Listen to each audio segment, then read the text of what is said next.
Thank you. Thank you very much. Thank you all.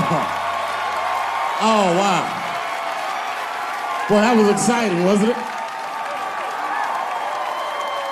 Thank you, guys. Have a seat, feel comfortable, relax.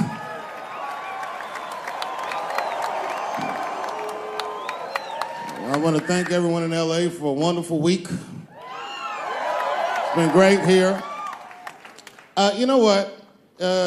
It's been 10 years since the last time I played Los Angeles, if you can imagine. I know, I've been gone for a very long time. And unbeknownst to you, it was a difficult 10 years. I'm not going to take you through all the agony I've been through, but it was tough. Some of it you might have seen. I don't know if you ever saw on TMZ the big headline, Dave Chappelle, drunk on stage in Detroit. Well, if you saw it, I wasn't drunk. I had smoked some reefer with some rappers. Yeah. I don't know if you know anything about hanging out with rappers, but their weed is very strong. Stronger than what I was accustomed to. The article goes on to say I was booed off stage, which is also incorrect. I was booed. I did not leave. It was a long bump. It was a fucking nightmare. 2 puffs of weed, that's all it was. 2 puffs. I never had that happen. When I take 2 puffs of weed, I looked at the guy next to me, I was like, I'm gonna bomb, nigga, I can feel it. And that guy called my name, Dave Chappelle. Niggas was like, you know, normally when you do a comedy show, you guys don't know what it looks like up here, but niggas be just looking up at you like. That's how the show started. Didn't take long for the faces to switch up, like, what the fuck? They started looking amongst themselves. So I knew I wasn't doing good. I don't remember what I was saying. It just took one person to break the ice.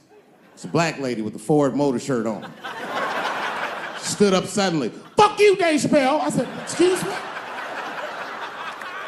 She said, I worked all week for this shit, and this show sucks. And in a weird act of racial harmony, a conservative white guy stood up and backed her up. Yeah! The whole crowd band together and started chanting, we want our money back. We want our money back. I said, oh shit. I snapped out of it. Good people of Detroit, hear me. Hear me now. You will never get your fucking money back. Fuck that. I said, I'm like Evel Knievel. I get paid for the attempt. I didn't promise this shit would be good.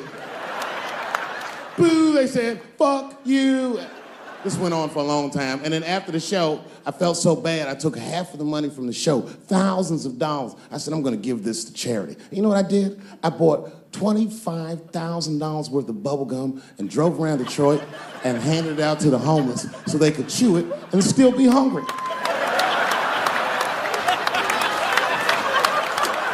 I was very mad at Detroit that night. Because not only did I bomb, I had to go back to the very same room the next night and do it all over again. Fucking nightmare. That would be like if you were having sex with a woman and for some reason, this would never happen, but for some reason, she had a mouse trap in her pussy.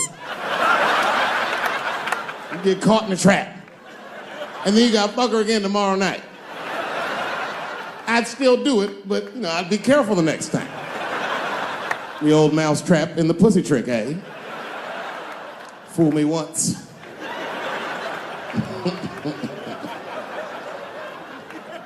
Yeah, it was a tough time. And I wanted to give up sometimes. I almost did give up, but then right before I gave up, I decided not to. But I made the call. They answered the phone. Hello? Dancing with the Stars. I said, not yet. Not yet. Yeah. Oh, if you see me on that shit, it's over. Trust me. My spirit is broken. If you see me waiting for them judges,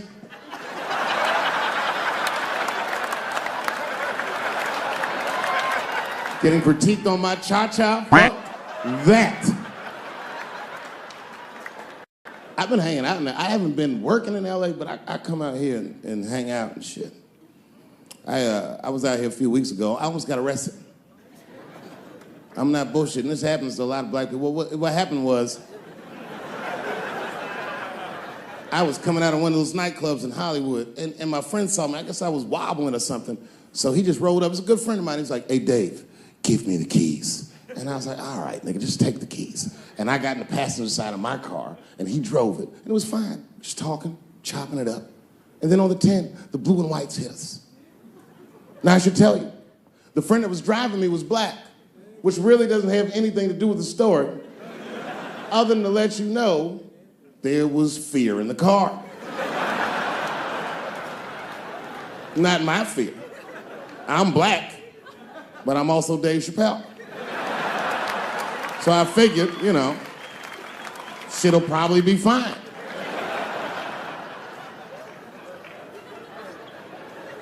Traffic stop started off on the right foot. Cops came up to the driver's side. "Hi, how you guys doing?" And he recognized me immediately. "Oh, Dave Chappelle." And I looked at my friend like, "We getting out of this shit."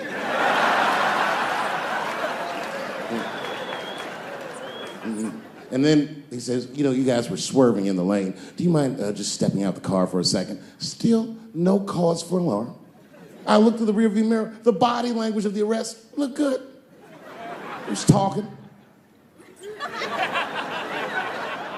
So then I started fucking with the radio. You know, a traffic stop's going good if you listen to the radio when someone else is outside of the car. But then when I looked back in the rearview mirror, something had gone horribly wrong. The motherfucker's back there like. And the next thing I knew, they were stuffing him in the back of the car. And I thought, you know, when anybody would think of a situation like that, oh my God, what is gonna happen to me?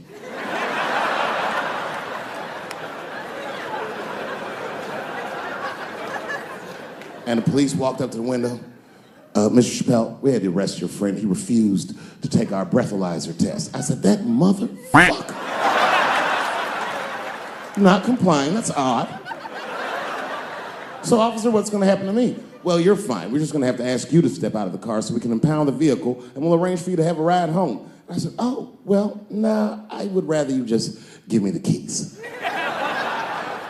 They said, "Mr. Chappelle, your friend already told us he's your designated driver. We can't let you drive in this condition." I was like, "No, nigga, I'm good. I'm good." And then suddenly the shit turned into Vegas. He was like, "I'll let you blow for it." I said, "Excuse me?" He said, "If you blow on my breathalyzer." I said, "Oh, nigga, I thought you was trying to get your dick sucked." What's going on?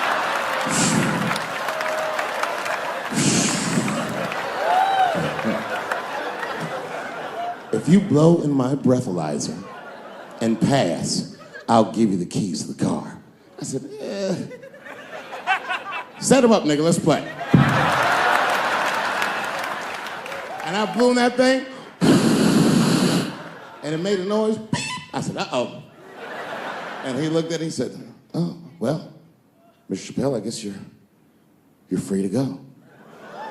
I said, "I am." I didn't know that thing didn't pick up weed. I drove home on the 10, 30 miles an hour. Yeah, no, it all worked out. It all worked out. I'm one of the lucky ones. It doesn't work out that well for everybody. I saw that videotape of that lady that got beat up in LA in the traffic. You see that shit on rush hour traffic? They beat a black woman's ass. This woman didn't even do anything wrong. It's fucked up. It was so fucked up it didn't even go to court. The city of LA just gave that woman $1.5 million for her pain and suffering.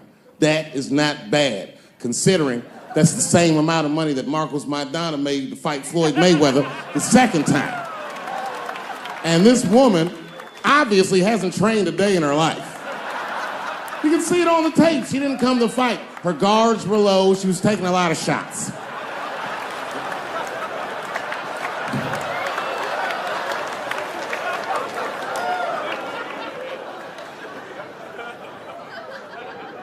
Everybody's mad at police now. I watched that. You see that shit on Netflix? The making a murderer?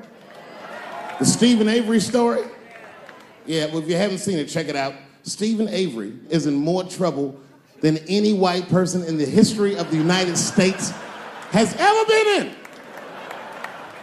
In a justice system designed for him to thrive, he's failed miserably twice. I can't even wrap my mind around it.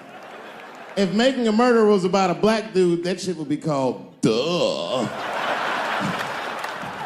Of course everything can go wrong. Seems like he did it all right. The motherfucker even had $200,000 for his legal defense. That should get you off in Wisconsin. That's like OJ money. All he needed to get off that he didn't have was a single black juror. That's all it would have took.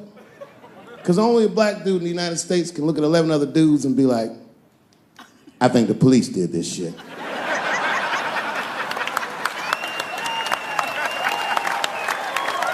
He's fucked up in the game. That's how OJ got off. I've been watching that new OJ show. I can't get enough of that shit. Doesn't it bring back good memories? But I forgot how, like, just how polarizing that OJ case was. And you know, I've met OJ Simpson on 4 different occasions in my life. And before the end of the show, I will tell you about each of those occasions. I know it's fucked up, but I'll tell you the truth. You know, everything's funny. Everything's funny till it happens to you. 3 months, a mere 3 months after that terrible attack that Chris Rock endured, I was on stage at the Hollywood Bowl, and a lunatic jumped out of the crowd and attacked me. Now, I gotta tell you, if it happens to you, you don't even know what the fuck is happening. It was like slow motion. I just looked over. I don't know this nigga. And I was looking, I said, oh my God, I'm being attacked. And this motherfucker was ragged. He jumped at me. He was like, ah! I'm old, but I'm fast. I caught this motherfucker's head with my hand and pulled his hoodie over his eyes. I can still feel his head in my hand. It was spongy. He had been growing dreadlocks. Not the beautiful dreads that Rastafarians grow. These were accidental LA homeless dreads. This shit had leaves and sticks and bottle caps and shit in it. Some kind of grease. I was like, ugh, like this. And then I fell down. And he knocked me all the way on the ground. And I was like, man, this is a bad situation. I don't know if I'm gonna die or what's gonna happen. But in that moment of vulnerability, you know what occurred to me that had never occurred to me before in my life? In that moment, it occurred to me that bodyguards should not wear dress shoes to work. Travis. This nigga Travis came out slipping and sliding on some kind of beautiful loafer and fell flat on his back. I said, oh my God. Now both of us are down. I gotta handle this shit myself. So I popped right back, boom. And then the kid that knocked me down, he popped out, boom, and we looked at each other and realized at the same time, I was bigger than him. And that motherfucker took off running. And I started to chase him, and I said, I picked the microphone up. So I'm gonna finish this show now. That's right.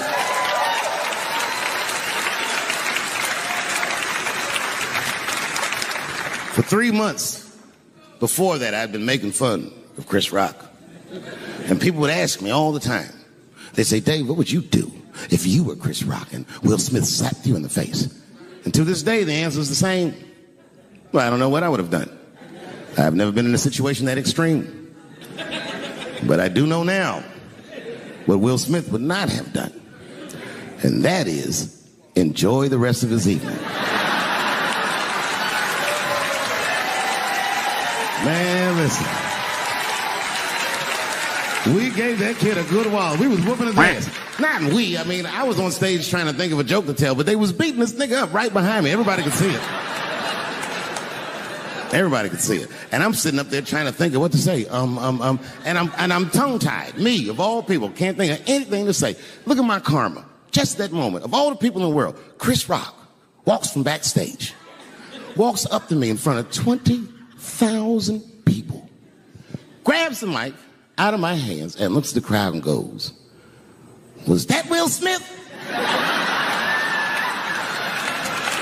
Man, motherfuckers fell out of their chairs laughing. I was standing there looking stupid. I was fucking furious, because I'm thinking in my mind, nigga, this is my attack. You got attacked 3 months ago. Now you have jokes. So I snatched the mic back from Chris and tried to get one off, but my shit did not go good at all. I didn't know what to say. I was just like, it was a trans man. And the crowd was like, boo. It's LA, we like trans people, boo. I know, I felt so bad. I felt so bad. But I know why I did it. You'd have to be there to understand, but man, when that guy tackled me, it was like it's like a movie or something. You gotta picture this. Picture a famous person you like. Every famous person you could imagine was at that show. It was like the biggest night that Hollywood had ever seen. And when that guy tackled me, he cleared the bleachers. I had to watch the tape afterwards to know this happened, but as soon as he tackled me, Jamie Foxx was the first motherfucker that jumped out of the crowd. He was wearing a white cowboy hat like he knew this shit was gonna happen to him. Never seen this nigga in a cowboy hat before. And Jamie started chasing that motherfucker around like any given Sunday. And that kid was fast as shit, was juking and shaking, and he broke Jamie's ankles, and he just kept running. And then Jon Stewart from The Daily Show ran from backstage and jumped at this motherfucker like Super Jew. He was like, ah! And the kid seen Jon coming, so he jumped back, and Jon went flying that way. And this kid was fast. And then he turned around. He sees the emergency exit. He starts running for the emergency exit. Just before he got to the door, motherfucking Puff Daddy from Bad Boy Records jumped in front of the door. That nigga was like,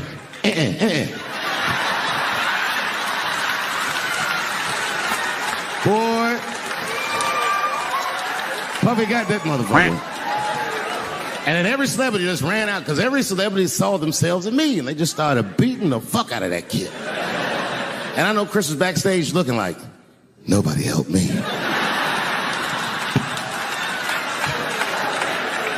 Everybody hates Chris.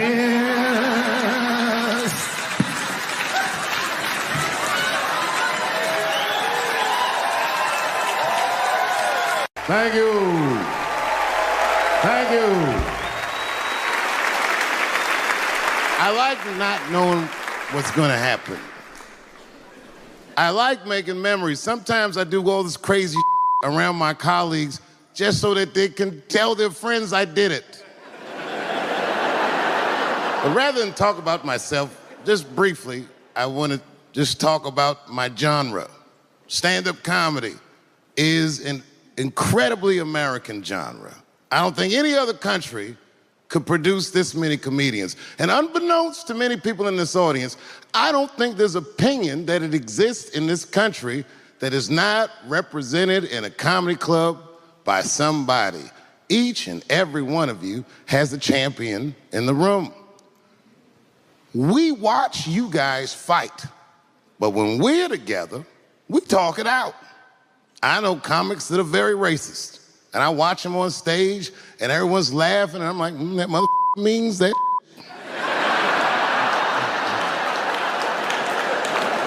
Don't get mad at them, don't hate them. We go upstairs and have a beer, and sometimes I even appreciate the artistry that they paint their racist opinions with. Man, it's not that serious. The First Amendment is first for a reason. The Second Amendment is just in case the first one doesn't work out. We gotta let some air out of the ball, man. The country's getting a little tight. It doesn't feel like it's ever felt in my lifetime.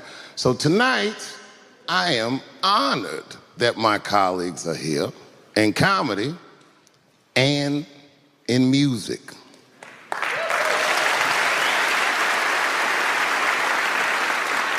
And I want everyone in America right now to look at me.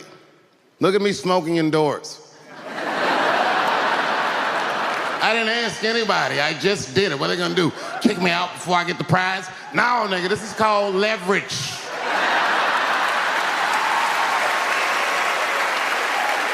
thing that I liked best about tonight was that I saw so many people from different parts of my life, like friends that I grew up with here in D.C., friends of mine from Ohio then and now, friends of mine from comedy clubs, all the musicians that blew my mind. You guys have no idea how you inspired me. I want to give a special shout out to my OG, Tony Woods. Miles Davis has a quote. It's one of my favorite. Miles Davis said so much cool shit, but one of the things he said I always loved, he said, it took me years to learn how to play like myself. You know, he would watch other musicians and he would try to play like Dizzy or Bird or all the guys who were great. Tony Woods was my Dizzy and Bird if I was a Miles. I was trying to play like you. You were the first person I ever saw do it absolutely right. You were fearless and you told the truth. There's something so true about this genre, when done correctly, that I will fight anybody that gets a true practitioner of this art form's way, because I know you're wrong. This is the truth, and you are obstructing it. I'm not talking about the content, I'm talking about the art form. Do you understand? Do we have an agreement? And what I really wanted to say tonight, and I'm glad I get the platform to do it, I'm gay. I am gay, and I can't wait to see what this does for my career, being gay like this. So many special shout outs. One of the main architects of the comeback of the century, my brother and my mentor, the mighty Stan Lathan. I never dreamed that I would be able to work with someone as great as you. These last 5 specials, straight fire. I wouldn't want to do another special with anybody else but you.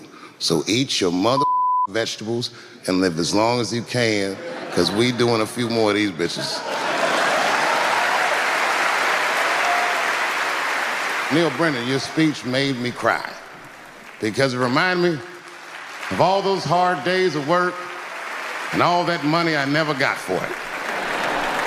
The other real special shout out I gotta make, because none of this would have been possible on any level without this person, is my mother.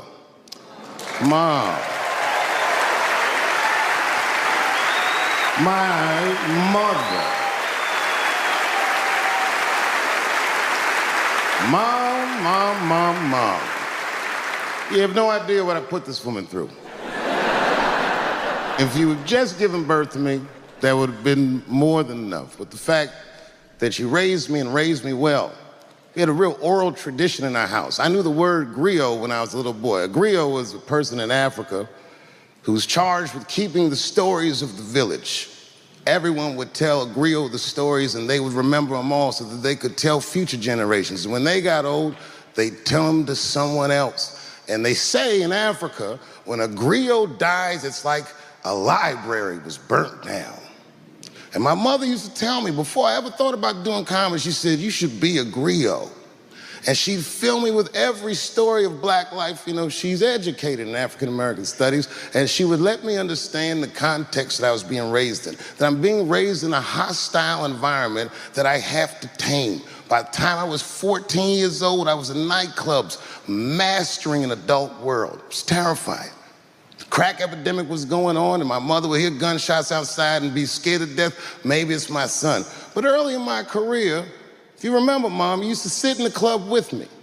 She'd do a full day of work. You'd be back there falling asleep, just waiting for me to go on. She would watch my show every night. Do you know how long that car ride is home?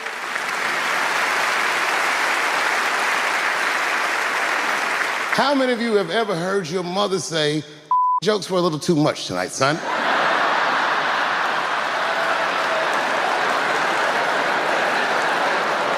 I was a soft kid. I was sensitive, I'd cry easy, and I would be scared to fist fight.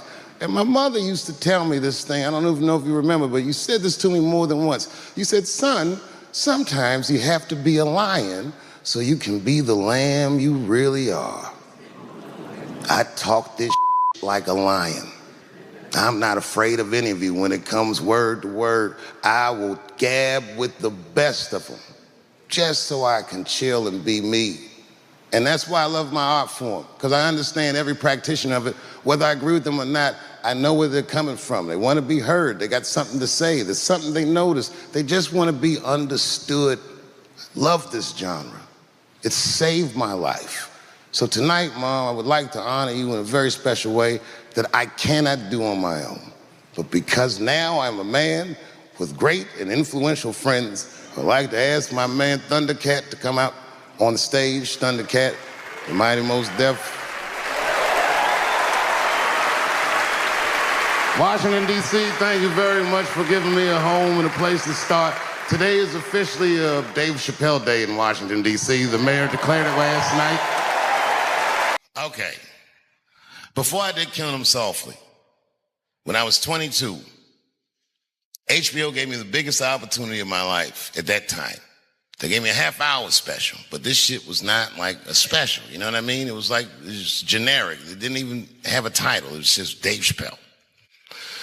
And I shot it in San Francisco at a place called Broadway Studios, which is on the second floor of a building. And beneath Broadway Studios is a nightclub. And the special was only supposed to be 30 minutes. And I got ready, I practiced, I did all the shit I was supposed to do. And the night that I taped, 20 minutes into my 30-minute set, I'll never forget this, music started blasting from the nightclub underneath. You could hear it real loud, and it fucked my whole show up, and I was devastated. I was a young man. I really believed in what I was doing, and I thought that my dream had been killed. So when I got off stage, I ran down the steps to the alley behind Broadway Studios and where the control trucks are parked, and I kicked that motherfucking door open, and I started yelling at all the producers. I was nobody in show business, just a guy that believed in us. I said, man, you fucked everything up. That fucking music, what the fuck were you thinking? And there was a guy who was a big-time producer, I ain't saying no names, and he stood up, and he said, hey, kid, sit the fuck down. He said, we didn't ruin anything. He said, we made a deal with that nightclub to not play music, and they didn't honor the deal. And I said, who didn't honor the deal? And he pointed to a guy.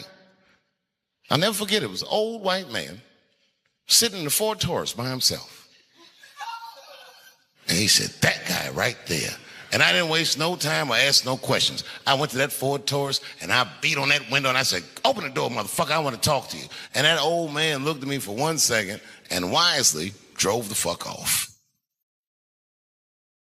And left me in the alley cussing at anybody who would listen. And 2 minutes later, literally 120 seconds later, couldn't have been any more than that, the doors of the kitchen in the alley of that nightclub underneath Broadway Studios flung open. And that old man was standing there, that same old man with reinforcements. He had 2 big goons with him, and he looked at me, and he was calm as a cucumber. He said, you, come here. I want to talk to you. I didn't know anything about the streets at this age. But I found out later in my life that these men were Russian mobsters. And I don't know what you guys know about the Russian mob, but these are the niggas that killed Denzel in Training Day.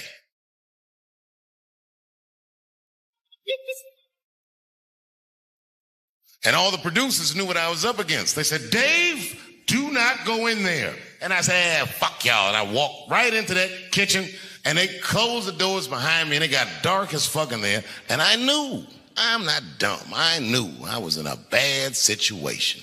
But you have to understand, I believed in what I was doing, and I didn't give a fuck. I just kept cussing at these motherfuckers, telling them how they ruined my life. And that old man couldn't believe that I was talking all this shit. And as soon as I took a breath, he stopped me gently. He said, hey, kid, listen. Your friends lied to you. He said, we made a deal, but your friends never paid me. And when he said that, I realized I was locked in the kitchen.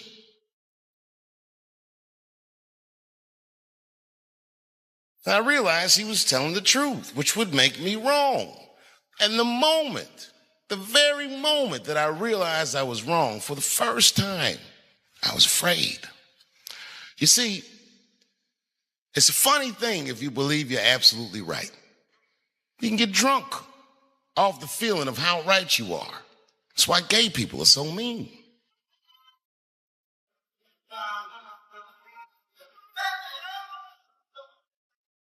I started doing stand-up comedy when I was 14. I'll never forget the first time I was on stage. The guy that introduced me was a guy named J.T. Newton. I'm 47. I can close my eyes and remember the introduction like it was yesterday. It went like this. Ladies and gentlemen, this next young man coming to the stage is starting his comedy career tonight. Who knows? We may be witnessing the birth of a star.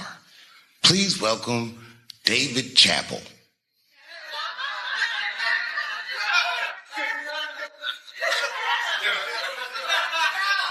From the first time that I ever held a microphone, I was sure this was it. I knew I was home. I knew I had found my thing. And my God, man, I was a child. I got good. Matter of fact, I was good from the moment I started. And I'm not saying this to be a braggart. I'm telling you the truth. These old niggas was in awe of me. How is this little boy so poised? They used to say. I was. I mean, I got better, but I started out good. About a year into it, when I was 15 years old, I had written a joke during the AIDS epidemic about having a Goodyear condom. Something, I don't even remember the joke. Something about an industrial strength condom by Goodyear. I just remember all the comedians really liked that joke. And there was an older comedian. And he came to me one night after the show, after he saw the joke, and he said, listen, I got an audition at another comedy club, and I was wondering, do you mind if I do that joke? I just want to borrow it. Now, I'm a kid. I don't know any better. I'm like, borrow it? Well, I guess, sure, if it'll help your career. I let him do the joke. And then weeks later, I was waiting to go on at a comedy club, and he went on before me, and he did the joke. And after the show, I pulled him aside, and I said, hey, man, I don't mind you borrowing my jokes, but you got to give them back. He said, oh, I forgot to ask you. He goes, let me buy that joke from you for $50. And I said, man, I'd do it, but I'm just starting out. I need all the material I can get. The idea being, the more material I can accumulate, the faster I'll be able to make money for my work. I said, I can't do it. I want my joke back. I'll never forget this. Remember, I was a 15-year-old child. This guy was a grown-ass man. He stood up over me so I could see how big he was. And he said to me, really? I can just take it. And he did. I got scared because I was a child. But I never forgot that. I never forgot that. I was 15 years old. I'm 47 now. I think about this guy all the time. When I look at my own kids and I see how young and innocent they are, I can't believe someone did that to me. And I don't think about it every day because that was the worst thing that happened to me. I think about it every day because that was the first time that someone ever did that to me. But in my career, it has happened many, many times since where someone would intimidate me or scare me and take something that I believe was mine. I'll tell you another story. Now I'm 18 years old. I'm living in New York City, and I just finished my first road tour, which was a very difficult tour. I'll spare you the details. Now I'm back in New York, but my rent is paid, thank God. And I have $60 to my name. And a woman that I had met in Pittsburgh, a bad Dominican bitch,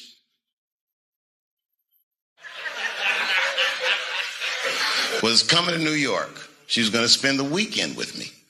I couldn't wait for her to get there. She was coming that evening. But remember, I only had $60 for a whole weekend.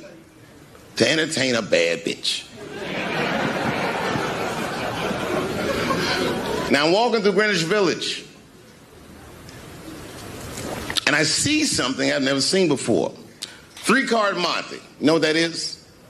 Yeah, the guy had the whole thing. The table was set up, and he had the 3 cards, and the crowd was hooting and hollering, and he was like, find the red card, find the red card, and people were playing. Sometimes they win, sometimes they lose, but it was really exciting, and I'm standing there watching it, and I noticed while I'm watching them play this game that the red card, the one you're trying to find, had just a little bend on the corner. And I'm watching it, and I'm like, yo, this guy doesn't seem to know that red card is bent. I'm going to beat this motherfucker.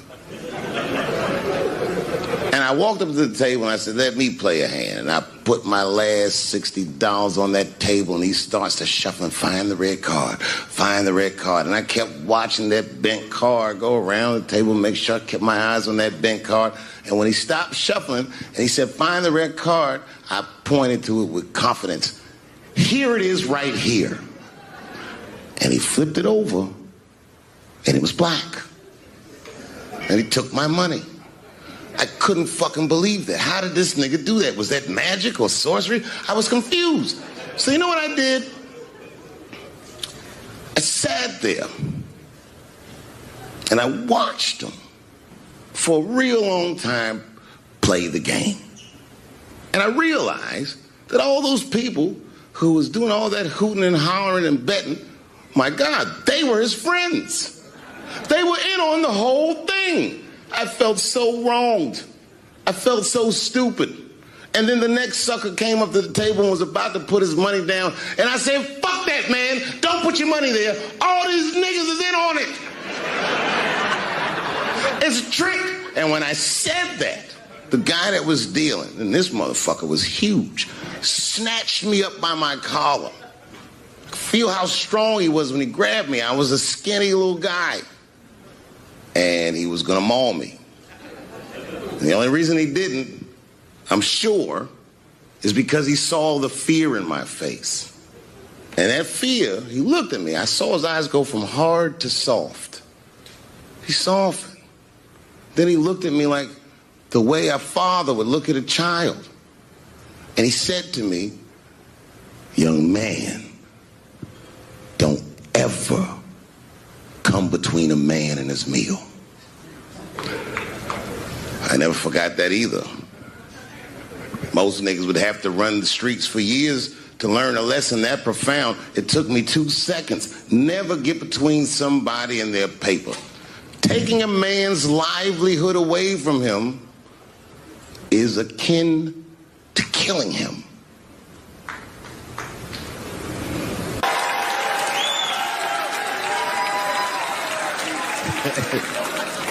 Look, it was way more intense than what you guys might have read. I don't know what you read, but the kid, while we was beating on him, reached in his waistband, pulled out a .22 caliber pistol. That shit was mayhem. Everybody started screaming, oh my God, he's got a gun, he's got a gun. And then I got scared. I was in the back, but I was scared because I knew that everybody that was with me was armed. Yes, if they had shot and killed this kid on stage at the Hollywood Bowl, like I pay you to do, Travis,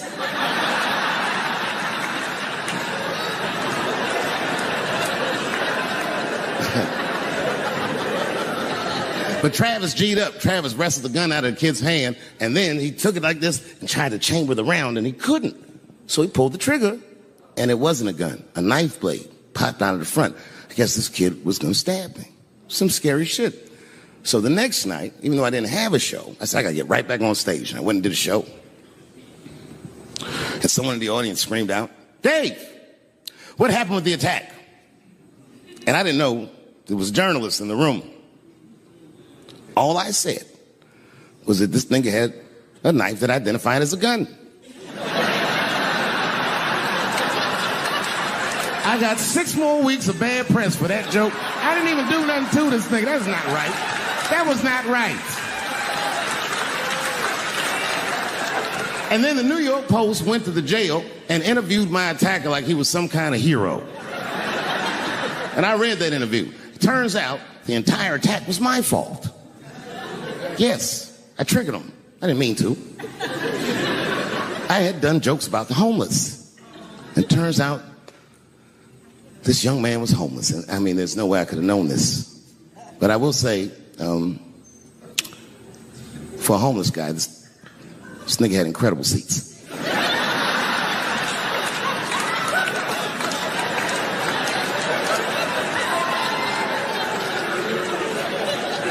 Oh, and they said I triggered him because I had done LBGTQ jokes, and it turns out this fella was a B. That was the headline in the article. It said, Dave Chappelle's alleged attacker is bisexual. I said, alleged attacker? This motherfucker definitely attacked me. I'll show you the tape. He's allegedly bisexual. I'm going to need to see him suck somebody's dick before I believe the rest of this article.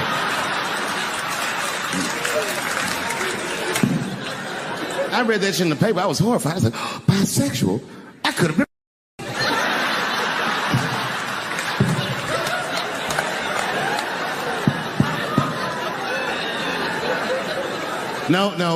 No, you know what, though? It's not funny because after all that madness ensued,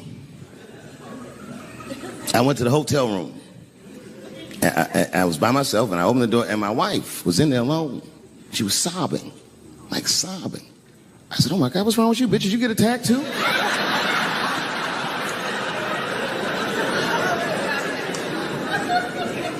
And she's crying. She said, oh, my God, David. She said, if you had died tonight, me and the kids would have nothing.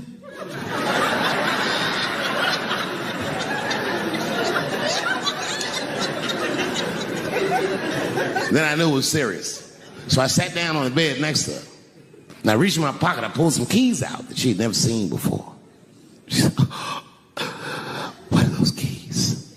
And I gently placed them in her hands. I said, sweetheart, those are the keys to my safe deposit box. God forbid anything ever happen to me. But if it does, don't even worry about it. You and the kids have everything you need in that box. I've already taken care of it. And she was looking at them keys, and I could see her mind realize what we were actually talking about. And then she just started crying harder. And to be honest with you, that made me cry a little bit too. And we hugged each other real tight.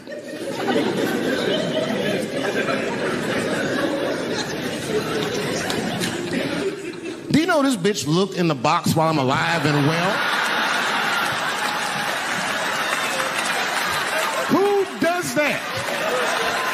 Oh, my God. And then she was mad at me. She said, God damn it, David, I opened that box. I said, you did? She said, yes, I did. And there was nothing in there.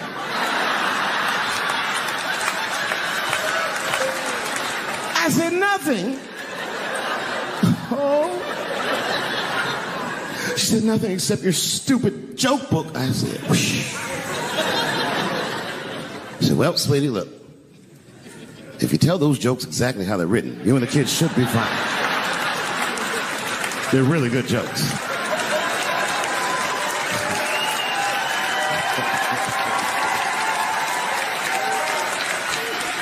She's like, good jokes? What is this shit? Come join me in my watery grave. No, you gotta roll your throat. Join me in my watery grave.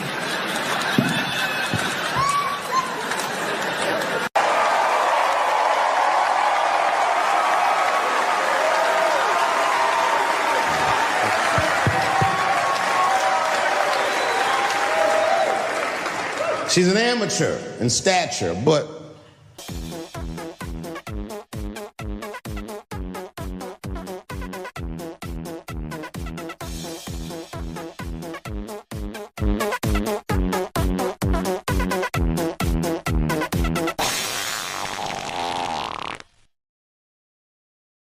in practice, she was very professional.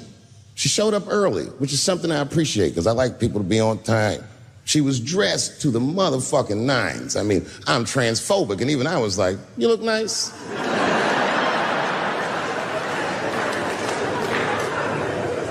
Went up on the stage with all the swag of a professional comedian, grabbed that mic and walked right down the middle and looked at the crowd like a gangster. Man, you should have seen her work. This bitch bombed for 45 minutes straight. And I am not exaggerating, young man. That show was terrible. Stunk. Stunk. And then she brings me on, and you know, I was like a glass of water after a handful of salt. The crowd was happy to see me. I was killing it. But here's what impressed me. Any other comedian I've ever seen, if they had bombed as bad as she did, would have snuck out of the back of the theater and went home and cried or something. And she didn't do that. Not only did she not leave, she found a seat right up in front. You know, when a new comedian watches an experienced comedian in comedy, we call this taking class. And this bitch took my whole class. She sat up there and was laughing as hard as she always laughs, as if nothing bad had even happened to her. And I saw her show. Something bad happened to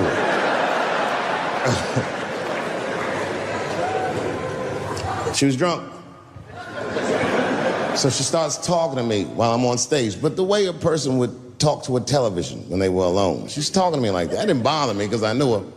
But the crowd didn't like that shit at all because she sucked. And a guy in the back of the room stood up, and Daphne's hair was dyed blonde at the time, and the guy screamed out, and his energy felt wild as fuck. He said, "Hey, Daphne!" And everybody kind of clamped, like got tense. We didn't know if it was a heckler or active shooter. And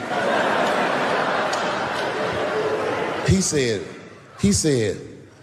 "Does the carpet match the drapes?"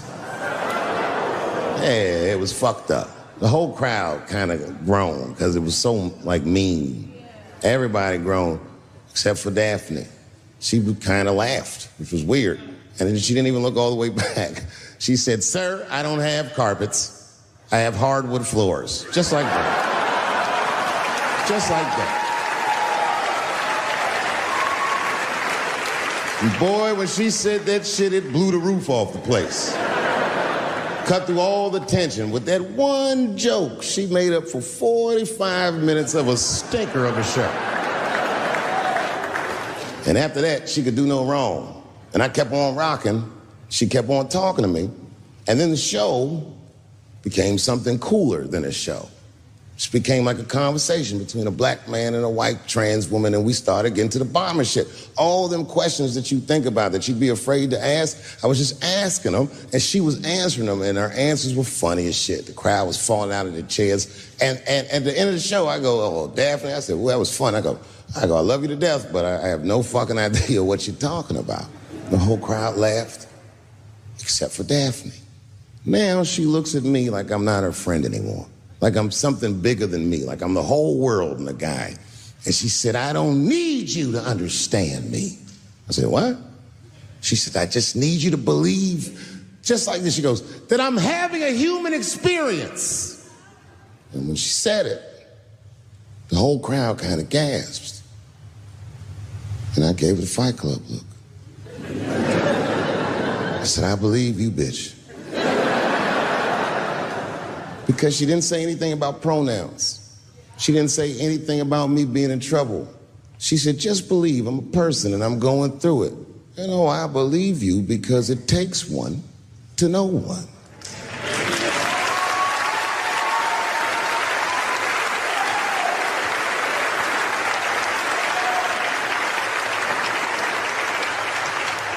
And then I told the crowd good night, and they start going crazy. And before the applause gets to its crescendo, I say, "And don't forget my opening act, Daphne." And the crowd stood up. And I looked at her, and tears came out of her eyes. She couldn't believe it was happening. I couldn't believe it was happening because her show stunk. And it was a great night. I remember the late, great Paul Mooney was there. A bunch of fly-ass comedy niggas was there. And we all went backstage and was just drinking and talking shit and laughing, and Daphne stole the room. She had everyone cracking up, spinning the yarn, telling us all these crazy stories about shit she be into. We all laughing real hard, and as she's telling us and everyone's laughing, I'm looking around, I'm like, "Oh my God, she is funny." I pulled her aside and I said, "You're hilarious. I didn't know that when you were on stage." I said, you're doing some things wrong, but I can help you. I said, anytime I'm in San Francisco, why don't you open the show for me, and I'll just try to give you some pointers, see if you can't work this thing out. And she said, are you serious? I was like, yeah. And she grabbed me real tight, hugged me, squeezed me, and I pushed her off violently because I'm transphobic. I said, boundaries, bitch.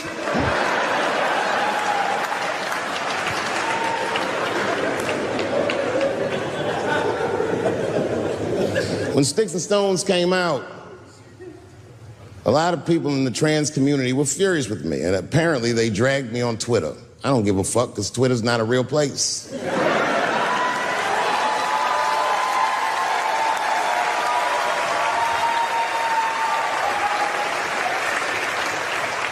And the hardest thing for a person to do is go against their tribe if they disagree with their tribe. But Daphne did that for me.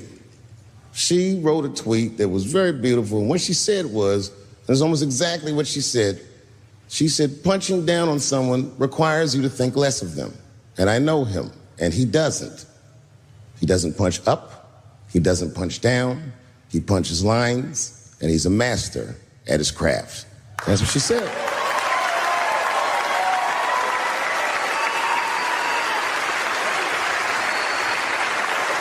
Beautiful tweet. Beautiful friend. It took a lot of heart to defend me like that. And when she did that, the trans community dragged that bitch all over Twitter. For days, they was going in on her, and she was holding her own because she's funny. But 6 days after that wonderful night I described to you, my friend Daphne killed herself. Oh, yeah. It's a true story. My heart was broken. Yeah, it wasn't the jokes. I don't know if it was them dragging her. I don't know what's going on in her life, but I bet dragging her didn't help. I was very angry at them. I was very angry at her. I felt like Daphne lied to me. She always says she identified as a woman, and then one day she goes up to the roof of a building and jumps off and kills herself. Clearly, only a man would do some gangster shit like that. Hear me out. As hard as it is to hear a joke like that, I'm telling you right now, Daphne would have loved that joke. That's why she was my friend.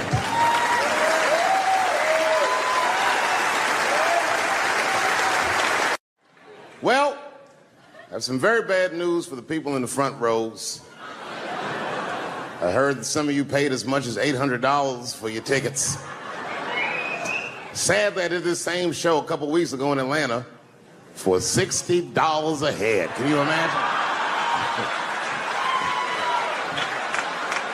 Nigga, you could have flown to Atlanta, got a hotel, had some dinner, and came back, and you still have a little money left over, niggas. Paid way too much just to see me in this gay-ass neighborhood. All right, let me roll up my sleeves and tell these pussy jokes. Will told me to say there hasn't been this many pussy references in this room since Cats was here. Boy, I gotta tell you, man, I've been doing this set all week, and boy, I've been telling these jokes, and sometimes niggas look like they're in actual pain over the jokes. None of it's that bad to me, but I understand why it could hurt some people's feelings. So tonight,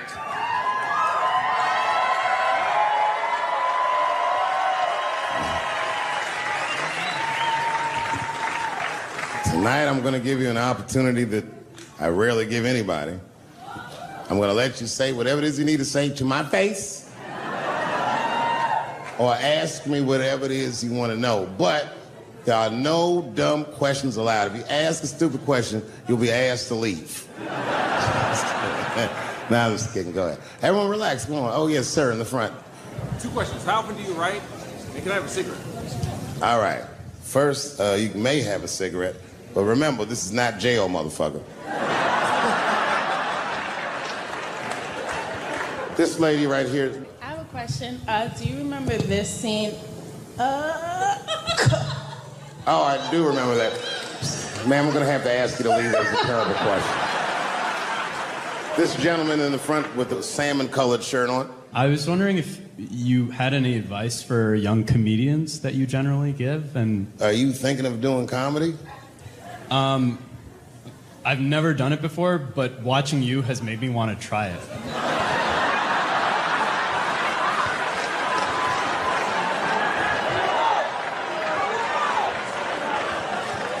I don't know if that's an insult or not. It's a compliment. It's. I mean, niggas don't say I've never done brain surgery, but it looked a lot easier than I thought. I'm teasing.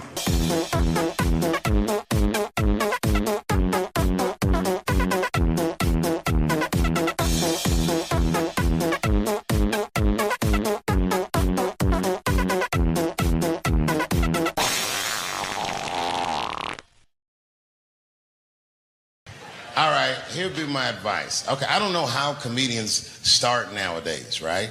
But what I would suggest is just start. And once you start, you can't really stop, no matter what happens, no matter how bad it gets, no matter what people say. You know what I mean? Because comedy is weird like that. You know why I hate watching other comedians do comedy? Not because I hate other comedians, but because I love comedy so much. It's like watching somebody else fuck your girl. And I say, fuck her better than that. Yes, you on the aisle up there, the lady with the long, yes, you standing up, I see you. My favorite book of all time, The Narrative of the Life of Frederick Douglass.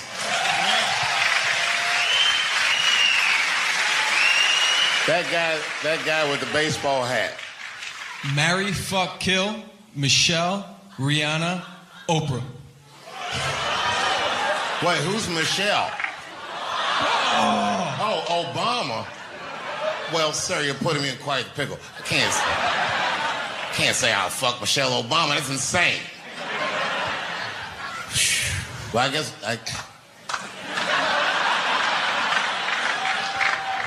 I mean, because I wouldn't kill any of those women.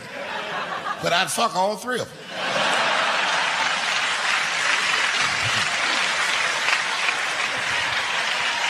The gentleman in the blue Oxford standing up. Tell us a story with Charlie Murphy.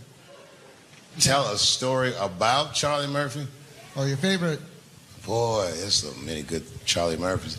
You know, the thing with Charlie Murphy is he used to just make us laugh all the time. And I used to ask him about all the old Hollywood shit I was curious about. Like when they used to accuse Michael Jackson, I remember asking once, I go, Charlie, do you think Michael Jackson actually did those things? And he said, let me ask you a question, Dave. He said, say it is illegal to fuck women. How long are you staying out of jail? So God bless Charlie Murphy wherever you are. Charlie, I love you. Who do you think is going to win the 2020 election? All right, I'm going to put a pin in this, but I'll tell you right now, fella, I don't know, but I think Trump has a better shot than a lot of people would like to think. I'm just saying, it all depends on how the left talks. The way we're talking is not going to win the fucking ball game. Donald Trump's over there on the right, grabbing handfuls of pussy. Joe Biden can't even smell hair over here. Fuck this side. All right, man, go ahead. Thank you so much for this show. And how old are you? 25. 25? Yeah. Boy, don't let R. Kelly see you. He's gonna pee on you by accident. Oh, my bad. I thought she was 15. Yuck. I'm totally joking. I'm sorry. My question is there anything you've learned from another comedian that you feel like will stay with you for life? I tell you what, miss, that's a good question. Yes, is the short answer. A longer version of it is this. I was raised by comedians. I started doing stand-up when I was 14. The other day, I went to a comedian's funeral, and I realized as we was putting this motherfucker in the ground that these people are at least as influential to me as my family. I rock with these niggas till the wheel falls off. We fight and we fuss and we are jealous of each other and we get mad at each other, but my life wouldn't have been what it was without each and every one of them, and I consider them my family. That's what it is. Still hadn't figured out exactly how to say what I wanted to say, but I was doing pretty good. and I was doing some Me Too jokes, and a woman stood up from the audience and she was crying. Clearly, it was a white woman. She says to me, you can't say that. It's 200 seat room, it's a very small room. I'm like, what the fuck are you, like, miss, are you okay? What are you doing? She said, you can't say that. I said, yes, I can. It's my show. I'll say whatever the fuck I want. The crowd's like, ooh, like this. And then she gets up from the table and she starts making a big, like, show, just pushing through the aisles and all this stuff. And there's like a curtain right before the front door. And she gets to the curtain and she's crying. It's fucking crazy. She says, I'm sorry I was raped. It's a fucking comedy club. It's like loud farting getting out of an elevator. Nothing funny can happen in here. Now I'm trapped in a room with this woman's fucking stink.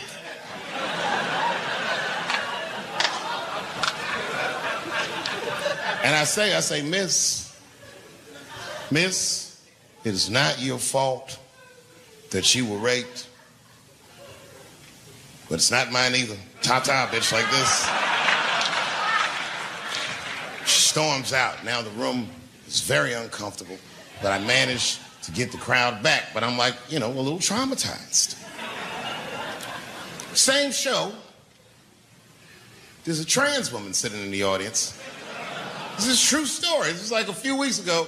I did 6 shows that weekend. This trans woman came to 4 of them. Calls herself Daphne. Man, this chick Daphne was in there cracking the fuck up at everything I said about everybody. It was amazing. She was laughing, and it was fun to watch her laugh. You could tell she was letting go with something that was heavy, and she'd throw her head back, and she'd smile with all her teeth. She was having a great time.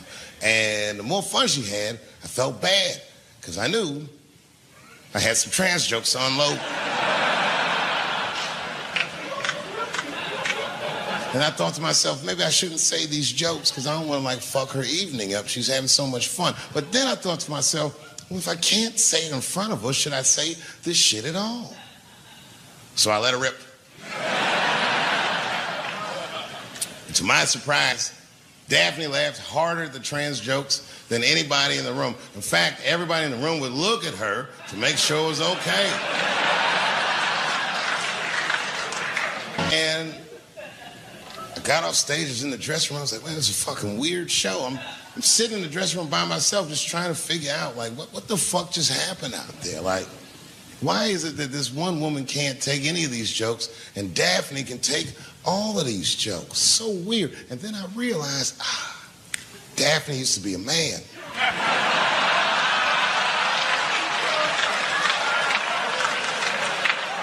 So now I go out of the dressing room and you can see all the staff was there cleaning the club up. The audience had gone. And sitting at the bar by herself was Daphne. And she's like, hey, Dave, come join me for a drink. And I don't want her to think that I'm transphobic or nothing. So I'm like, fuck, I guess I could have at least a drink. And we get some tequila and we're sitting there. And she was fucking cool. Turns out that Daphne, she wants to be a comedian. She was asking me for advice, and I told her advice and all this shit.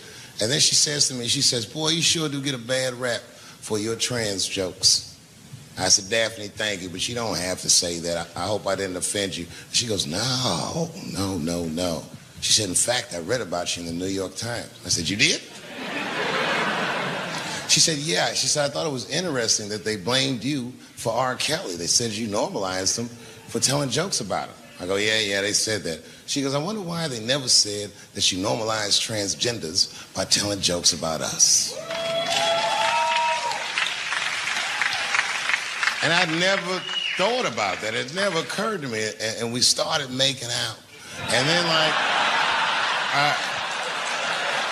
I reached up just to see what it felt like. I was like, what? And it felt like pussy, didn't it? It was just like, go ahead, ask me a question. What the fuck you gonna do if Trump get reelected? What am I gonna do if Trump get reelected? Probably get a significant tax break.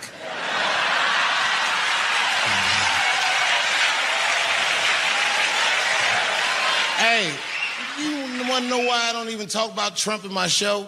because that motherfucker is not the hokey pokey. He is not what it's all about. There's millions of people that put him in power, and the ideas that he puts forth are not his own. He's singing poor white people's greatest hits. So why the fuck would I worry about him and not the other millions? I really know who I'm gonna vote for next time if things keep going the way it's going is that gay dude. No, Mike Pence. It's a safe place where I could tell some jokes. And I find out that this comedian I know, Chris Tucker, who's in all those Rush Hour movies, I find out that Chris is in San Francisco too, at some charity event. So I call him, I'm like, yo, I just saw you at some charity event. I said, I'm doing a show at the Punchline. Why don't you come by the club after your event? And he's like, cool, Dave. I thought you was dead, nigga. I'll come by.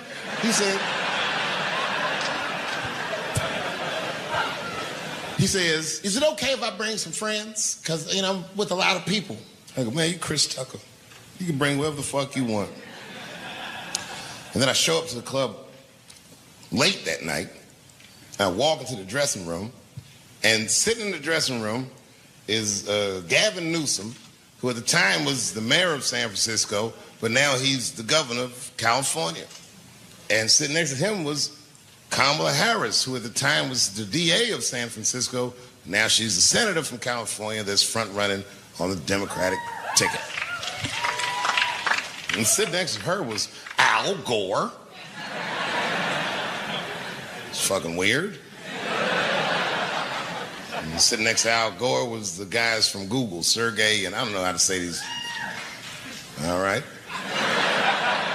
And it was Chris Tucker and Ben Jealous, who at the time was the president of the NAACP, who was all just at this big charity dinner, and Paul Mooney was drinking scotch. And we all was just in there. And, you know, first I was a little uncomfortable when we started talking, and we all got along really well. At some point, Kamala Harris she says to me, she goes, you know, a friend of mine is announcing his candidacy for president tomorrow. I went to college with him. I'm like, what? I go, Barack Obama? She goes, you've heard of him? I'm like, yo, I just read about this dude. And she goes, yo, yeah, blah, blah, blah, we talking. She goes, you know what? She says, let's call him on the phone. I said, what the fuck? And she picks the phone up and she dials and she's listening like this. And she goes, it's his voicemail. And she gives me the phone. She goes, leave him a message. You know, I didn't know what to say. I just said what you say to any black dude that's running for president. You know, stay low, running a zigzag pattern, this kind of shit.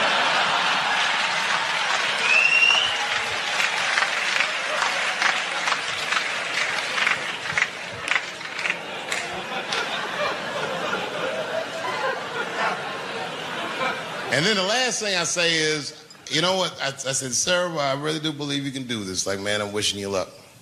Now, next day I wake up and go for coffee at a place called the Embarcadero. It's like an eatery by the sea in San Francisco. And I'm walking to the coffee shop and there's a police line and I can't cross the tape. But then I figure, fuck it, I'm Dave Chappelle, so I go into the thing like this. And the police yoke me. These motherfuckers like tackle me immediately. And I see over the police's shoulder Gavin Newsom. I couldn't remember his name, but I remember the night before I had kept teasing him and saying he looked like Christian Bale, the guy from the Batman movies. So I see him and I can't remember the name, so I'm just like, Batman, help.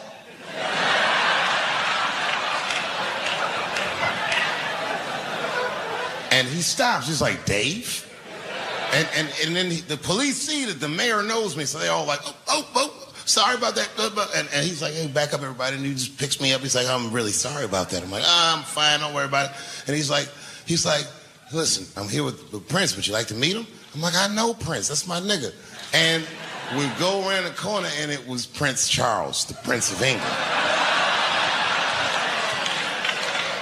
I didn't know the protocol of meeting royalty. You're not supposed to touch him. I dapped him up like a nigga. My nigga. Just hugging him and shit like this, dapping him up, like this. And that nigga was cool too. I was like, it's really fucking weird. And then I was just out there in the upside down, not having no TV show, trying to figure life out. And the election was going on in the background. And this guy, Barack Obama, was picking up steam. This motherfucker was killing it.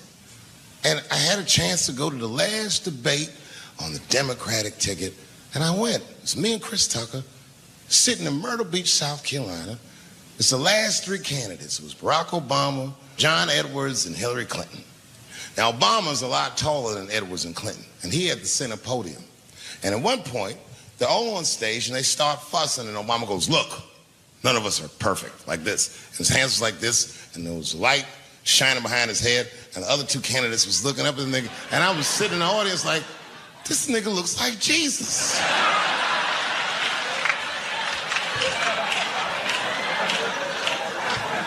And I realized in that moment